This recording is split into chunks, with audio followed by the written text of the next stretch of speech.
నమస్కారం. నేను మీ పండు. వెల్కమ్ టు పండు లైఫ్ లెసన్స్. మీరొక గొప్ప లక్ష్యం వైపు ప్రయాణిస్తున్నప్పుడు ఎదురయ్యే అడ్డంకులు మిమ్మల్ని ఆపడానికి కాదు, మీరు ఎంత బలంగా ఉన్నారో పరీక్షించడానికి వస్తాయి. ఈరోజు ఈ వీడియో చివరలో మీరొక కొత్త ఉత్సాహంతో మీ పనిని మొదలుపెడతారు. అది నా నమ్మకం. చాలామంది తమ కలను ఎందుకు వదిలేస్తారో తెలుసా? పక్కవాడు ఏమనుకుంటాడో అని భయం. సమాజం మిమ్మల్ని చూసి నవ్వుతుంటే మీరు సరైన దారిలో వెళుతున్నారని అర్థం.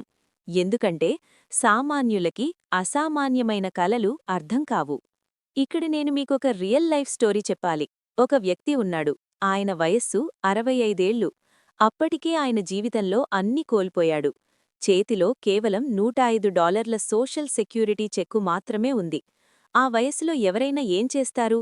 నా జీవితం అయిపోయింది అని బాధపడుతూ కూర్చుంటారు. కాని ఆయన అలా చెయ్యలేదు.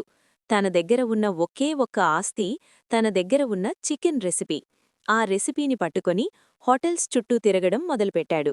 మీకు తెలుసా, ఆయన ఆ రెసిపీని ఎవరైనా కొంటారేమో అని 1009 సార్లు తిరస్కరణకు గురయ్యాడు.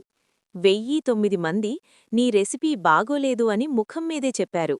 కాని 1010వ ప్రయత్నంలో ఆయన విజయం సాధించాడు. ఆయనే KFC స్థాపకుడు హార్లాండ్ శాండర్స్.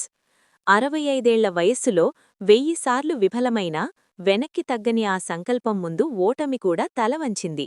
ఇప్పుడు చెప్పండి, మీ వయస్సెంత? మీరు ఎన్నిసార్లు విఫలమయ్యారు? కేవలం 2-3 సార్లు ఓడిపోగానే కలలను వదిలేస్తారా? ఆ స్టోరీ నుండి మనం నేర్చుకోవాల్సింది ఇదే. 1. వయస్సుతో సంబంధం లేదు. మీరు ఎప్పుడైనా మొదలుపెట్టవచ్చు. 2. నో అంటే ముగింపు కాదు. ప్రతి నో మిమ్మల్ని ఒక గొప్ప ఎస్ వైపు తీసుకెళ్తుంది. 3. ఓపిక. ఓపిక ఉన్నవాడికి విజయం కాస్త ఆలస్యంగా రావచ్చు, కాని రావడం మాత్రం ఖాయం. మిత్రులారా, ఓడిపోవడం తప్పు కాదు. ఓడిపోయి అక్కడే ఆగిపోవడం తప్పు. మీలోని పట్టుదలను నిద్రలేపండి. ఈ ప్రపంచానికి మీరెవరో చూపించండి. ఈ వీడియోలోని కర్నల్